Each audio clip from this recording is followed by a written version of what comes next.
Hey, I'm Daniel Berger, and this is Adventures of a Real Estate Broker. Welcome to the podcast where Metro New York real estate meets great stories and a douse of humor. Forget the dry sales talk. Here we dive into the fun and unexpected moments of real estate. Join me each week as we explore Westchester, Long Island, the Bronx, and more. You'll hear about the people, the places, and the crazy situations that make this industry so interesting. Thanks to our sponsor, Remax Prestige Properties, we're ready to share the lighter side of real estate. Whether you're a pro, a buyer, or just curious, we've got something for everyone. Ready for today's adventure? Let's get into it. Hello, everyone. Welcome to another edition of the Adventures of a Real Estate Broker. I'm Daniel Berger. This week I'm excited to have Evan Crawford. He's about 11 years in real estate. He certainly has his pitch for real estate, but he actually has another pitch too. He had about 8 seasons in the Major League Baseball, majors and minors, as a professional baseball player, 7 years with the Blue Jays organization, and 1 year with the White Sox organization. As a little leaguer who couldn't make it even to like his high school team, very impressed by that. And also your tenacity to know that you're going up, going down, throwing a couple pitches, getting called back down. What shows that things are hard in life. You had a dream. Most people aren't professional athletes, so I applaud you for that. And then I guess the only thing maybe crazier than bouncing between the majors and the minors is getting into real estate. So what were you thinking? Yeah, I would say that probably is something that prepared me a little bit for real estate, because like the ups and downs of that, there's certainly, as we've seen the last, let's say 5 years in our market, it's been very up. It's been a call up, and then it's been very down. It definitely prepared me in that way, and it was fun. And it was during that time I got to meet a lot of people from around the country, and many of those guys ended up getting into this industry, getting into real estate, getting into sales, getting into the mortgage industry. So a lot of those guys, we stay in touch and talk about their markets and what's happening and ideas that they have and things like that. So I think overall, just from those relationships alone and just sticking through something that it's a game set up on failure. So sticking that out were two things that I think really translated into the real estate industry for sure. And there's so many analogies for baseball, stepping up to the plate, getting in the game. Obviously, as a pitcher, we're throwing changeups and curveballs all the time. And what's interesting is, and actually, we were talking a little bit about when I was on the smaller field, it was one thing. Getting to the bigger field, the thing that hurt me the most was the curveball. I could catch the curveball. So when I was a catcher and I put down two, I knew it was coming. I could catch it, but I couldn't hit it. Yeah. So, which Hey, is I just could throw it, but I couldn't hit it either. That's why I was a pitcher. which is funny, right? That I had some amazing at 13, 14, and 15, some people that played college ball. It was so easy to call a game. Whatever I put down, they would throw it. I knew it was coming. I could catch it. But when I was the batter, I couldn't. And so isn't that a little similar to like when you're a listing agent, you're basically the catcher and you're the play call, you're calling the signal. But yet when you're a buyer's agent, you're basically sitting there and you're trying to find something and you don't know, is it the curveball, the slider, all those things. Yeah, that's right. It's this industry, again, certainly in the last 5 years, with the amount of ups and downs, there's been a tremendous amount of uncertainty happen. And the biggest thing that we can do, and I think I guess if we want to go back to a baseball analogy, is it's the reps you take in the cage that get you prepared for the game. And that's what we have to do as real estate agents, really, is just you have to prepare. You have to understand the market. You have to understand what's happening, because it's your intellectual knowledge that they're looking at for. That's what your clients need. They need somebody that truly understands the market, that's putting in reps every single day, looking at what's selling, looking at what's getting listed, looking at lease rates, looking at different things, looking at obviously mortgage rates, things like that, and staying up to date. And I would say that's probably equivalent to getting your reps in the cage and just not letting the outside source, not letting who's pitching that day dictate how you're going to approach the plate whenever you get up to bat that day. And so I think a lot of that does translate into the real estate industry. It's funny with sabermetrics, right? So sabermetrics is this thing that where baseball probably used to be a lot more feel and I'm gonna this as opposed to become more mathematical and more precise of this pitcher's throwing it here and this batter hits it there, right? So that's a little so where do you think real estate? Do you think it's really spreadsheets, numbers, or is it a combination? Or what do you think, especially in the Alabama market? Yeah, I think it's a combination of all that. And I guess you put me on this baseball path, I guess, with the real estate. And one word you hear a lot in real estate is the shift, market shift, right? The market shifting one way, and you got to learn how to adjust to that. Whether it's, hey, there's going to be more short sales now, or hey, there's going to be more commercial properties coming on the market because XYZ, or hey, an industry just collapsed in your market and there's going to be a lot more inventory coming on the market. And how are you going to market that as the seller to get the most for your client? And so with that shift, there's obviously a shift in baseball too. It's hey, who's coming up? Who do we got? We know that these people are going to pull the ball every time, and there's a shift there that you're going to adjust in the game as well. And so I think it's staying up to date with what's happening in your particular market. I think that's probably one of the most important things for a real estate agent to do. And then the second part of that is just care about people. I think that if I had to sum up what's the most important thing for a real estate agent to do, it's going to be to truly care about people and put yourself in their shoes and treat them how you want to be treated. I think that's what truly makes a remarkable real estate agent. I agree. I think it's the golden rule, basically. Do as to others as you would want to be done to you. And I agree with that 100%. I don't think so.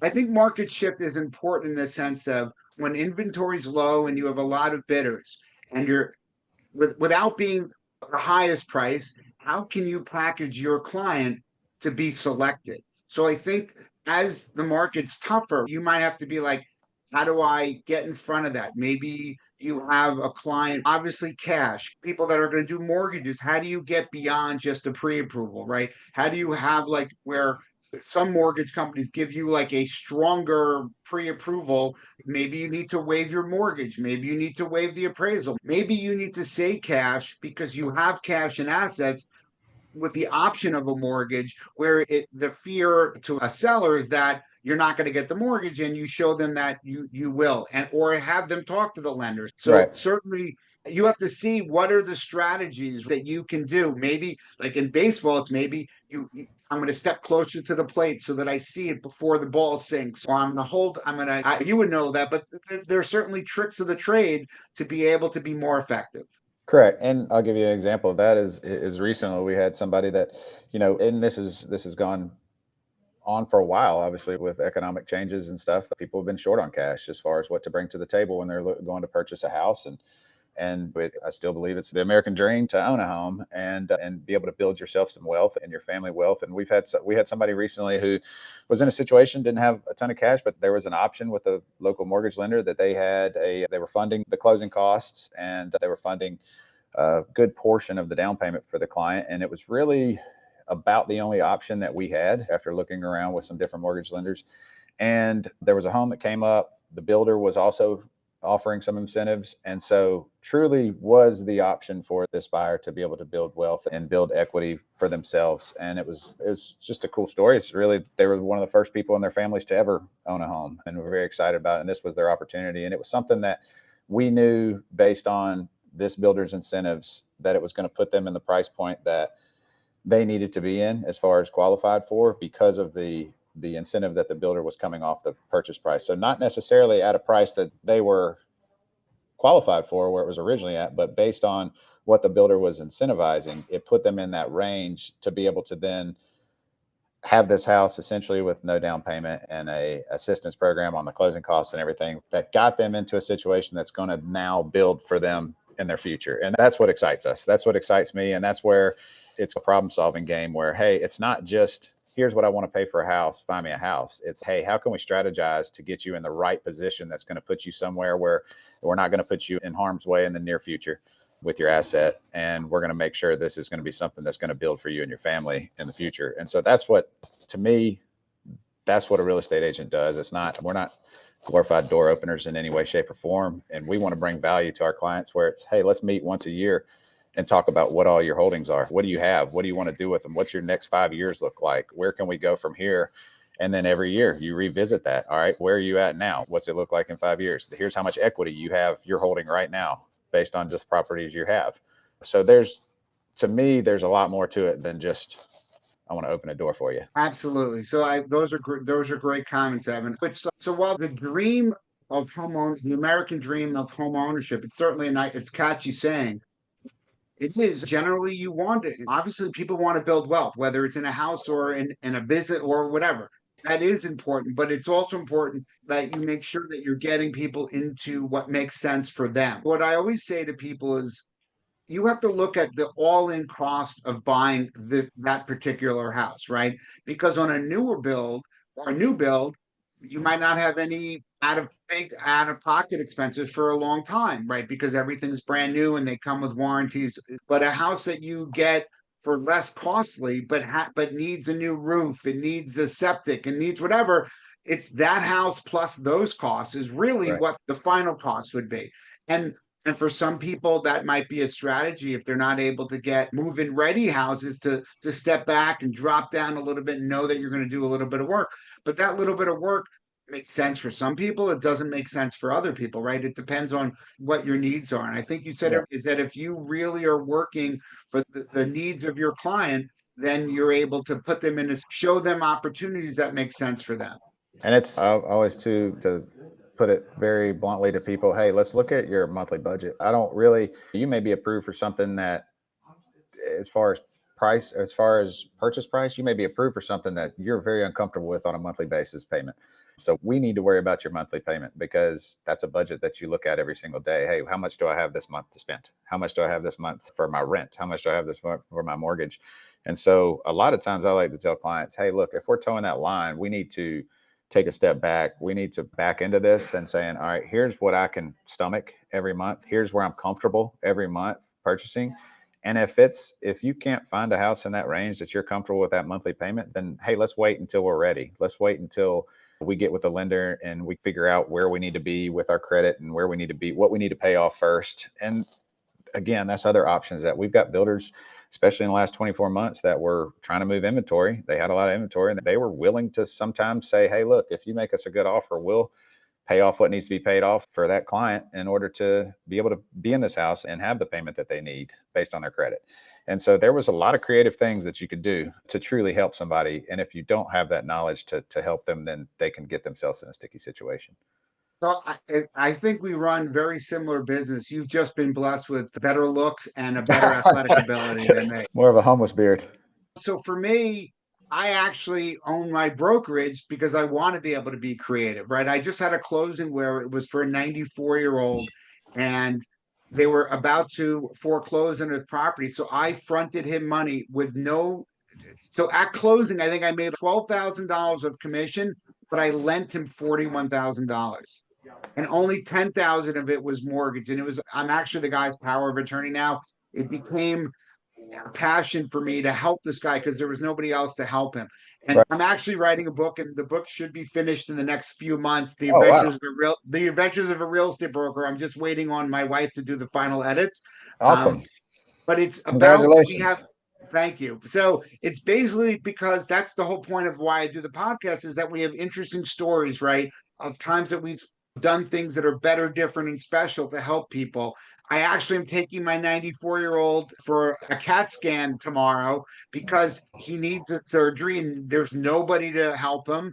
That's just what you have to do. Because again, it's the golden rule. Why am I doing it? Because if I was all alone, I would love for somebody to have done that to me. So I want to pay it forward and help people now. So in case you never know, when I get older, if nobody's there to help me, at least God will look down and maybe send me an angel. So That's right.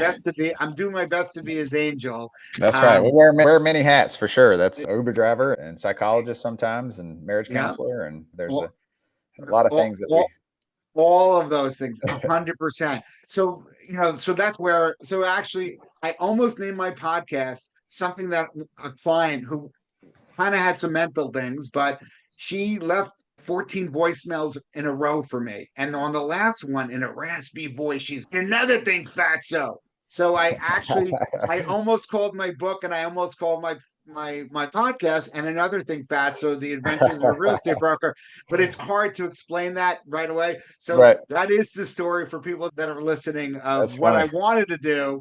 But so that I want to put you on the spot, Evan. Give Sure. me an example of one of your adventures that you've done that is you think better, different, and special, and using that creativity. Whew, let's see. One thing that pops into mind is obviously we're down here in Alabama and it's pretty warm. And we had a client one time who really wanted some insulation in some certain spots in the attic done. And apparently that did not get done to their satisfaction on the day of closing. And so me and my business partner, who's right over here, we got up in it was about 105 degrees. We got up and laid quite a bit of insulation up in a house about an hour before closing. So showed up with essentially a see-through shirt to the attorney's office to get the job done because it was what they wanted. It was what they expected out of their home purchase, and that's what we strive to achieve every single time we're having a closing. Maybe not that crazy, but definitely something that I think that proves. So from just talking to you, I sense that you really do care about your clients, and it's not. We never. I always say, I don't work. I work for my review, right? I work for my Zillow review, my Google review, because then that means that I did the job that I wanted to do, and then good things will happen from that. We don't really work for the check because that's like a dead end if you're going to do that. But when you do those work for the relationship and work for making it happen and going the extra mile, they're going to tell friends and they're going to have other properties in the future that they're going to need to, and they're going to say, I'm calling Evan. They're going to be Right. like, that's what we're doing. So I absolutely feel that's the way to run your business. I'm under the impression that if you treat people the right way and you do a good job, in the long run, you're gonna spend less on lead sources and all the Google stuff that anybody in the world could pay for. You're going to spend a lot less money on that. You're going to spend a lot less time on cold calls because if you're treating people right, people like to. If you go to a good sushi place, what are you going to tell somebody? You're going to say, "Hey, you got to go try that sushi down the road. You got to go try that place. It's the best. I've had so much sushi. This is the best one I've ever had." And so I want to be that sushi place as a real estate agent. I want to be the real estate agent that people say, hey, you got to use this guy. I don't even know if you're looking for anything, but you got to use him because he's going to shoot you straight. He's going to give you the right knowledge. He's going to do everything in his power to make your transaction as smooth as possible. And it was just, I know what to expect out of them if it's a seller, every single Friday, they're going to get a report. They're going to get what's happening in the market. There's going to get what happened with their house that week, where we need to be, comps, things like that. And they know what to expect. And that actually happened. We were talking about this morning in our meeting. That happened last night. I got a call from somebody that said, hey, you guys have one of my coworkers' house listed. He said that he always knows what to expect from you guys. You guys reach out to him every time there's a showing. You give him feedback every Friday. He knows that there's going to be a feedback Friday email with all the comps, all the numbers, everything that he can look at. He feels very comfortable with it. I want to go with you guys. And it wasn't even something that we had to have a listing appointment over. It was something that was like, hey, he already told me that you got the best sushi in the house. We want to come there. That's how we want to run our business. And I think if you do that and you treat people the right way, then in the long run, you make your job a lot easier. Yeah, Really do. exactly. So I love your sushi reference because when you read my book, I used to work in a Japanese restaurant. I worked in Oh, a nice. but I worked there in 1984 because I'm old. So 1984 on Long Island in New York, it was one of the first Japanese sushi restaurants on Long Island. And I'm dating myself, but one of our clients who would come, I don't know if you remember Joan Jett, but Oh, yeah. she loves rock and roll and she loves sushi. She would come Awesome. in two to three times a week in the mid 80s. That's cool. Yeah, so again, I only played the little league, but I did work I did get paid to making. I helped You sushi served at Joan Jett. parties, but you got to do what you got to do. But what? Tell me, what's the most expensive property you sold and the least expensive property you sold? Let's see. We've been in our market. Our average price point is probably 400, somewhere around that 400 mark, 415, and depending on which community we're in, we have kind of sister cities. One's a little cheaper than the other, but we've been 2.5 million on some properties. Okay. A couple of properties here and there around that mark. We've done some bigger portfolio type properties that are closer to that 5 mark. What's the least expensive deal that you've managed? $8,000 property, Okay, great. and I'll tell you a story about that actually. I've told our team this many times. It was early on when I first started. I was hungry. I was taking everything I possibly could, and it taught me a very good long-term lesson. I had a friend of mine who was an agent who has done a lot of land stuff, and he's been in the business for quite a bit longer now. He actually also played professional baseball, and he said, "Hey, look, I've got these people. They're looking up to about $15,000. I just don't really have the time." And he, in his, to be fair to him, he's very busy, very successful. He was just was throwing me a bone as a rookie. And so I said, sounds good. So I ran around for a long time on the outskirts of where we live to show them many properties.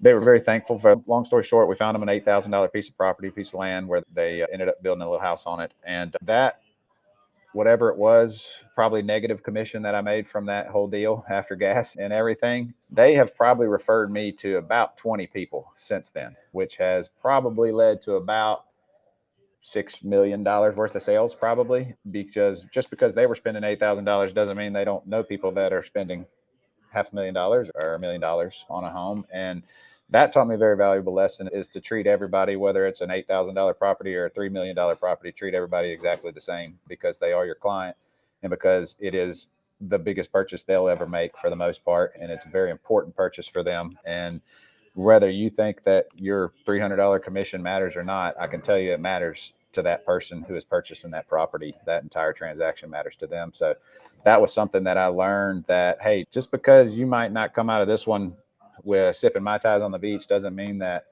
they're not gonna refer you to a lot of people that will put you in a very good situation for your year as a real estate agent, and only because you treated them the right way. And so they said they had probably been hung up on by about, and again, to be fair to my buddy, he did not hang up on them. He sent them in the right direction. But they said basically they had probably 20 agents that didn't even want to deal with it because their budget was $15,000. And so that's off limits to our agents. We don't turn somebody down because of what they're spending. Did you actually read my notes before our podcast? Because that was the exact answer. And I wanted you to answer by asking that question. And I'm not going to say that I'm this great person of asking questions, but I want to pat myself on the back, because that was exactly my point. Yeah. So I've done from, I think my least expensive is a $20,000 land, and my most expensive is 4 million. Wow. And but you don't treat people like a check, you treat them like a client. And I treat them, I treated them the same. So maybe the closing gift was a little bit nicer for the $4 million one, but they're all in my mix. And I send Thanksgiving gifts as like gratitude gifts, and Right. they both get them the same gift. But it's exactly the point that, and I've had a couple of less costly projects. Those people are generally your best on social media. They're constantly saying you're great, and they refer people. And that's exactly, you're 11 years in, I'm about 9 years in. I did 42 million in sales last year on Wow. 65 transactions. I've never cold call in my life. Yeah. I don't door knock. I don't cold call.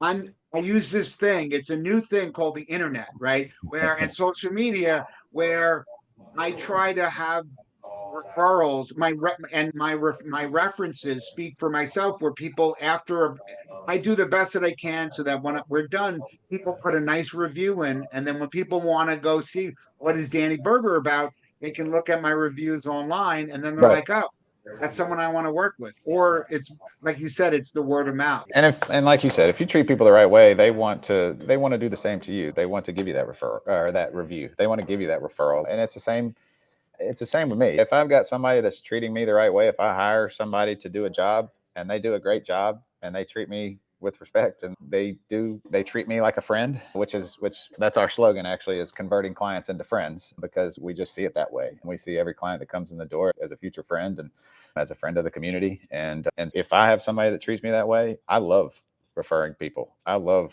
giving reviews for people. I love doing that because I know what it means to that person. And so on the flip side of that, you got to remember, and again, it's something I tell our agents, is if you're asking for a review, you're not asking, you're almost doing them a favor. They want to do that. They're like, oh yes, that's something I'm meant to do. That's something I want to. Send me that link, and make it easy for them. And they want to say, yes, please, I want to help your business. You did such a great job. I want to help you. And you're giving them an opportunity to do that. And some people, because reviews do matter. A lot of times nowadays, people do shop the internet. It's the first thing they do. And when you go on Amazon, you're looking at the review of that product. And it's the same thing with service. And so in the service industry and real estate, people are going to look. They're going to look at your reviews, and they want to see what you did and how you've treated people. And if your reviews are in a positive light, then you've got a good chance of securing at least a lead from that. So if somebody knows that they can help you in your business, they're going to want to. And especially if again, converting clients into friends. If they're a friend of yours, obviously you're going to ask your friends for reviews and things like that. So if you can ask your client that you've converted into a friend for a review, they want to give you a raving review.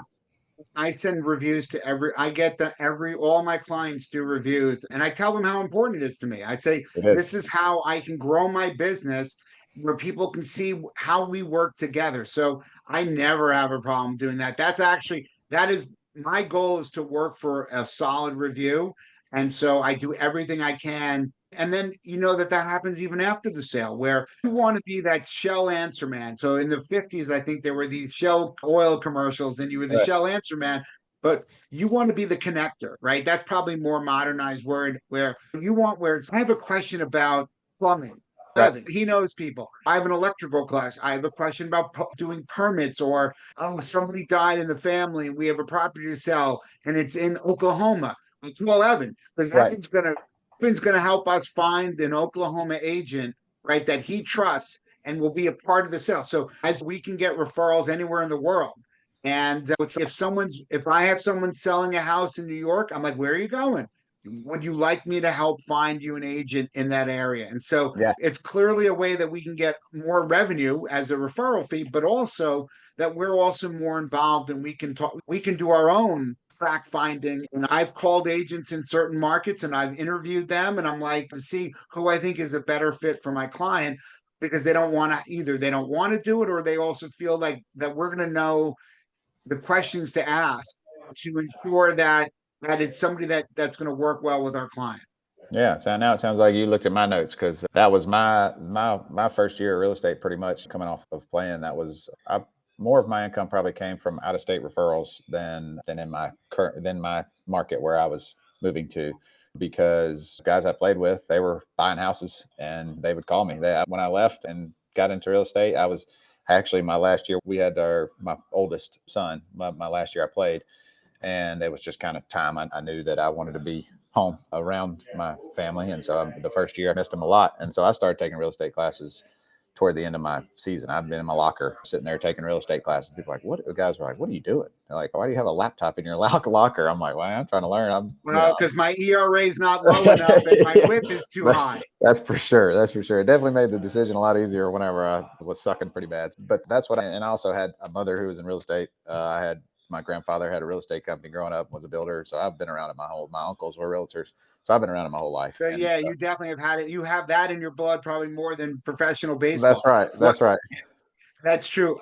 So I was ready to go. And so they all knew that's what I was doing. And I wasn't necessarily quiet about it. And that off season came up, and everybody's like, hey, you headed to spring training next year? And I'm like, no, man, I'm starting my real estate business. And I'm like, by the way, if you're going to buy something, or if a lot of times it did help, because while you're gone for the season, your wife and kids may be at home and they're looking to move somewhere, or maybe they're moving to where the spring training is or something like that.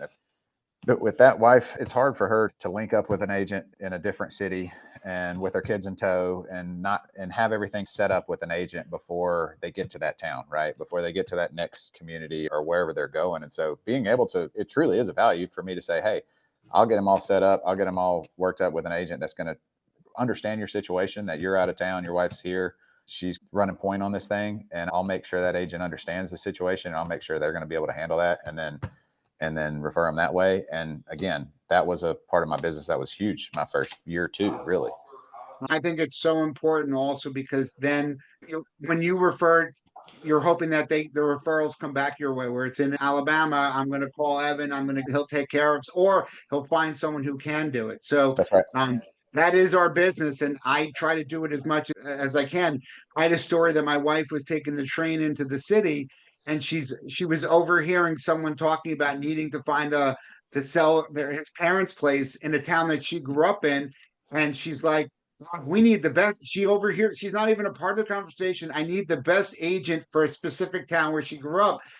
And it's not like she said, "Oh, it's my husband." It was a different part of New York, Yeah. but she goes, "I have my good friend's mom is actually a top agent in that town," and we ended up doing it. The house sold for $2 million, and the Wow. commission check for my wife was $10,000. That's So incredible. Isn't that a That's nice incredible. 25% commission check? Yeah. And so I basically am like, here's your money. Very good job. Yeah. But again, you need to be, if you don't ask for the business, you won't get the business. No, So it's not their job to do it. And again, that was something that I stressed this morning in our meeting is look, you got to have conversations with people. You got to check on people, specifically your past clients. You got to check, see how the house is, see if there's anything that you can do, any contacts they need, and just have a genuine conversation, check on their families. And I did that yesterday and I got 2 leads. Both of them, one of them said, hey, by the way, I've been meaning to call you. I've got a duplex I need to sell. And that it's not, and I was telling our agents today, it's look, it's not their job to reach out to you. It's your job to reach out to them. That's what you do yeah, for a living. They already have a job. Most of them already have a job. They're not going to do your job also. So if you're not reaching out and just having genuine conversations, I'm not asking you to reach out and ask for business. I'm not asking you, or I'm not asking you to reach out to people and just say, hey, are you looking to sell your house? I'm asking you to reach out to people and have genuine conversations yeah. and talk about, be the professional, be the person that has the knowledge about the market. Because if you're in real estate, the cool thing about real estate is everyone's a little bit interested in it, right? Everybody wants to know what their neighbor's house might be worth or what their house might be worth or what's moving or what's coming into the community. And we're the ambassadors of our community, honestly. We usually know what's happening in city council meetings. We usually know how many how many new construction permits are happening this month. We usually know those kind of things because we're around it every single day. And people are going to ask, how's the market? That's going to be, I don't know if I've ever talked to a friend or acquaintance that hasn't asked me at some point during our conversation, how's the market? And so that's your end to show them that you're keeping up with it and that you're knowledgeable. And if you can do that, then, and if you're a genuine person, they're going to want to use you. I do have a month, maybe month, every other month, they send out like a newsletter type of thing. That's it's fine. People get a lot of emails. But my big thing that I try to do is every Thanksgiving I send gifts out to my past clients. And it costs me somewhere from $10,000 to $15,000 a year to do that. I feel it's a great use of my resources to reconnect with people. This year I sent them a nice throw blanket where Wow. it had my branding on it and I had my phone number like on the corner in the leather thing that was sewn into the and it turned into this great campaign because people would mostly they took pictures of their animals, like their dog, their cat, on the Yeah. blanket. Many of them have their children and their animals. And then I was able to like post that and be like, oh, That's cool. so people really liked it. So it was like I have done things with pumpkin pie. I've done pies and things like that. But it's always trying to let them know that I think about them, I care about them. And again, I pick instead of a religious holiday of New Year's, Christmas, whatever. I try to do Thanksgiving because I feel that's me giving thanks to people. Because again, we have people of many different religions and whatever. So Right. thanking people will do that all the time. And around Yeah, that's Thanksgiving has universal. been the thing that I am grateful. I'm thankful. People could work with other people, and I show my people that I'm there working really hard, full time and hard to answer people's questions and get them into the proper house. You talked before about we were talking about people's budgets, and you're like, you have a mortgage pre-approval for X. And it's important that you don't shop by that number. You shop by not what they can afford, but what they choose to afford. Right. Because you don't want them to be cash strapped in a house and they're making ramen noodles every day and mac and cheese. Some Well, with people that, want that, and that's okay. But we have to make sure that because in New York, also taxes can be very high and it depends on the town, right? So it's not their final payment is not just the mortgage, it's the mortgage plus the taxes. And uh, we have something that on $1 million house in many towns, it's 27,000 as your tax. wow, that's a So lot. you need to add that to the payment. And it's a little bit nuts, but again, it's eyes wide open, right? Bid on a house knowing what the problems are, knowing what the taxes are. It's also crazy because in certain areas, the house might be taxed in a certain way, but if it's full assessment, when you buy the house, taxes change to that new purchase price. Yeah. So a house that hasn't traded in 15, 30 years might have $10,000 of tax, but at the purchase price, it's going to move to 22,000 right away. Not everyone explains that. I don't ever want.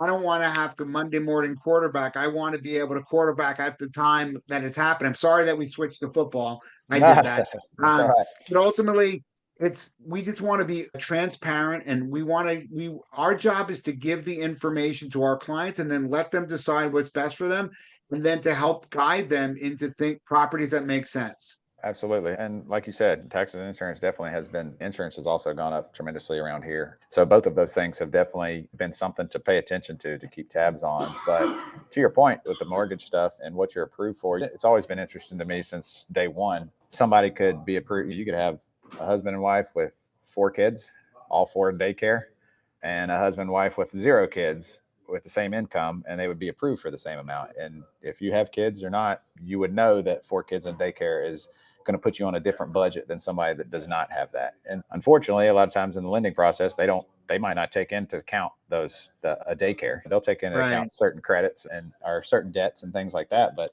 that's not coming up on the list. Hey, just because your friends that you have the same job and you make the same is approved for the same, let's be careful with getting the same exact payment that they might have just based on where you're at right now. And I don't want to see, if you're comfortable with it, I'm not going to tell you, hey, you can't have this house. However, I want us to make sure that we understand the monthly budget, because like you said, Monday quarterback, I don't want to be that agent that put somebody in a situation that they were not necessarily comfortable with. And I was showing you houses that were higher than we needed to spend on a monthly basis. And then in 6 months, 8 months from now, a year from now, you turn around and you're starting to say, hey, we got to get out of this house. And then we can't, with commissions and things like that, we can't sell it for more than you need to get out of it based on what you put into it. And now you're in a situation where you're upside down. That's the opposite of what I want. That's the very opposite. The dream is to help you build wealth for future generations and to be in a situation where, hey, I'm not just paying a landlord for them to pay off the mortgage. I'm paying myself, and the work that I'm putting in every single day for my job is going toward me. And I want that to be the situation, not the situation to be, all right, now I got to figure out how to get out of this. That's, like you said, it's something that we got to tackle up front. I think it also comes into play a lot when people are trying to buy investments, right? So I know around COVID, I had a lot of people buying in Florida. Some bought in Alabama, where they bought Airbnbs because you were allowed. The trend was you didn't have to go to the office. You can work from wherever. So why not be in the Panhandle? What might have had 90 to 95% rental rates are now at 60 and 65%.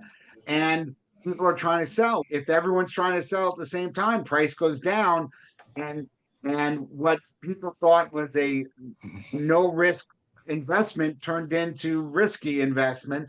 And so a lot of times I have people when they're like, I want to buy a multifamily, I want to buy this, I want to buy that as an investment. I'm like, and then I start going over the costs and what the risks are, right? Because what happens if your tenants don't pay? What happens if your town says that Airbnbs aren't legal? There's all that due diligence needs to be done, and someone's tolerance to risk, because investing is not so easy. No, and I know a lot of people that were in the same boat in Gulf Shores, which is not too far from us down in the Gulf. And there's a couple that I know of right now that are looking to sell because of insurance reasons, because of a couple of those hurricanes that came through. They had to adjust, and insurance is shot up on some people, which if you're looking at a pro forma and you're looking at what your ROI is on an investment property and you don't account for insurance doubling or going up 30% or whatever, that cuts into your percentage of earnings very quickly, to a point where, all right, now I'm coming out of pocket rather than making something every month. And now